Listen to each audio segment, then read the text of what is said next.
వచ్చేసింది ఆడి శ్రావణం షాపింగ్ అంతటికి అతిపెద్ద కేజీ సేల్ తో పాటు up to 61% of 1+1 offers, combo offers ఇంకా మరెన్నో. CMR shopping mall. అంటే కాంగ్రెస్ మోసాలపై ఒక డిసీజ్ తయారు చేయాలని యువతను కోరారు కేసీఆర్.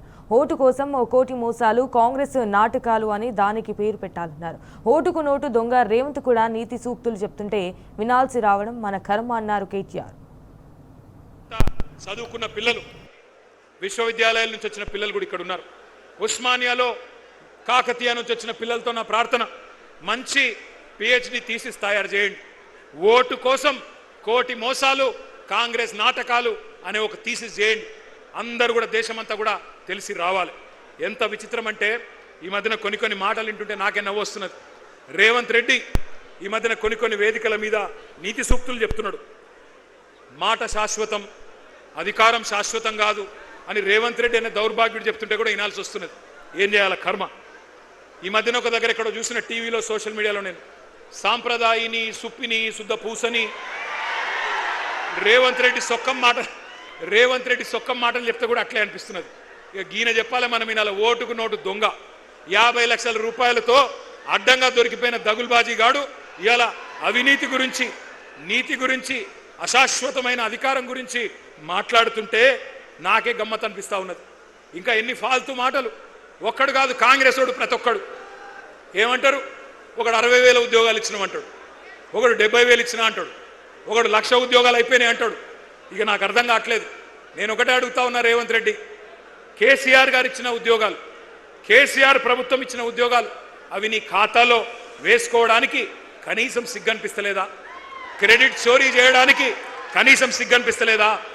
నేను ఈరోజు ఈ సరూర్ నగర్ వేదికగా ఇన్ని వేల మంది మా తమ్ముళ్ళు చెల్లెల సాక్షిగా సవాల్ చేస్తా ఉన్నా, రేవంత్ రెడ్డి, 70,000 ఉద్యోగాలు నువ్వు ఇచ్చినట్టు నోటిఫికేషన్లతో సహా నీ ప్రభుత్వమే ఇచ్చినట్టు రుజువు చేస్తే శాశ్వతంగా రాజకీయ సన్యాసం చేసి నేను పోతా, రాజకీయమే వదిలేస్తా. మీ రాహుల్ గాంధీకి అవసరమైతే జై కొడతా, నువ్వు రుజువు చేయి.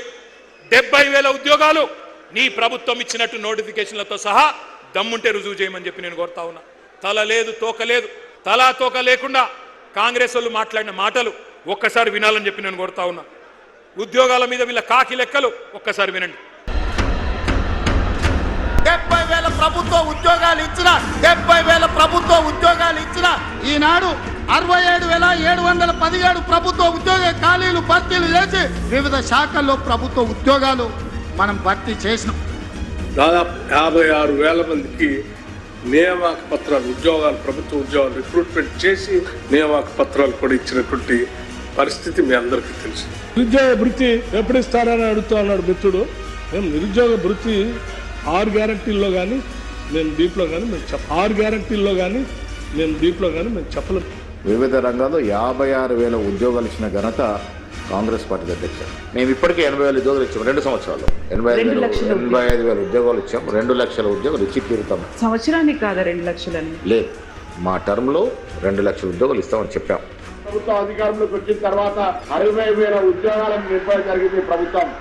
దాదాపు 70,000 ప్రభుత్వ ఉద్యోగాలు ఇచ్చిన ఘనత మా కాంగ్రెస్ పార్టీ ప్రభుత్వాన్ని. ఇప్పుడు మేము ఉద్యోగ ఖాళీలను భర్తీ చేస్తామన్నాం.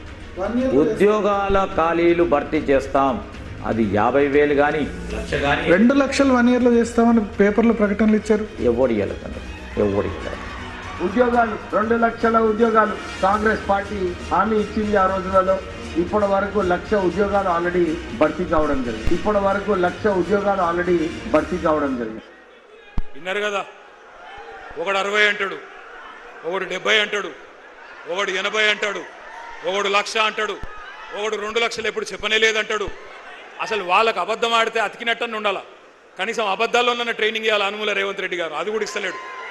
ఇదివరకు ఎవడన్నా దొంగ లెక్కలు చెప్తే కాకి లెక్కలు అనేటోళ్ళు, కానీ ఇవాళ అందరూ కాకి లెక్కలు కాదు, కాంగ్రెస్ లెక్కలు అనే పరిస్థితి వచ్చింది. ఎందుకంటే నేను అడిగిన శాసనసభలో కూడా, అయ్యా ఎన్ని ఉద్యోగాలు ఇచ్చినారు మీరు కరెక్ట్గా చెప్పండి అని. శాసనసభ సాక్షిగా కాంగ్రెస్ ప్రభుత్వమే చెప్పింది 16,978 ఉద్యోగాలు మాత్రమే ఇచ్చామని. కానీ అందులో కూడా రీనోటిఫికేషన్లు తీసేస్తే, కేసీఆర్ ప్రభుత్వంలో ఇచ్చిన నోటిఫికేషన్లను రద్దు చేసి తిరిగి ఇచ్చిన వాటిని తీసేస్తే 10,000 ఉద్యోగాలు కూడా ఈ 2.5 సంవత్సరాల్లో రేవంత్ రెడ్డి ప్రభుత్వం ఇవ్వలేదు. ఇది వాస్తవం. కానీ ఇంకా సిగ్గు లేకుండా పిసిసి అధ్యక్షుడు చెప్తున్నాడు మహేష్ గౌడ్ గారు, మేమెన్నడూ చెప్పలేదు ఏడాదిలో 2 లక్షల ఉద్యోగాలన్న మాట ఎన్నడూ చెప్పలేదని మహేష్ గౌడ్ గారు చెప్తున్నాడు. బట్టి విక్రమార్క గారు ఉప ముఖ్యమంత్రి చెప్తున్నాడు నిరుద్యోగ భృతి హామీ 4,000 ఇస్తామన్నది మేము ఇయ్యనే లేదు అని ఆయన బొంకుతా ఉన్నాడు. ఈ మహానుభావులు ఏమేం చెప్పినారో గుర్తుందా? కాలేజీ అమ్మాయిలకు స్కూటీలు ఇస్తామన్నారు. ఇవాళ ప్రియాంక గాంధీ గారిని రాష్ట్రంలోని మా చెల్లెలు అడుగుతున్నారు, ఎక్కడ నీ స్కూటీలు అని అడుగుతా ఉన్నారు. స్కూటీలు లేవు, మొత్తం లూటీ మాత్రం జోరుగా నడుస్తూ ఉన్నది. బ్రహ్మాండంగా నోటిఫికేషన్లు లేవు, లూటిఫికేషన్ మాత్రం జోరుగా నడుస్తున్నది. భూముల లూటిఫికేషన్, బూడిద లూటిఫికేషన్, ఇసుక లూటిఫికేషన్, అట్లాగే బొగ్గు లూటిఫికేషన్, బ్రదర్స్ లూటిఫికేషన్, బామ్మరిది లూటిఫికేషన్, ఇది మాత్రం బ్రహ్మాండంగా నడుస్తూ ఉన్నది. మరి అనుకోని బాధ ఏమున్నది, అనుకోని లాభం ఏమున్నది? ఇప్పుడు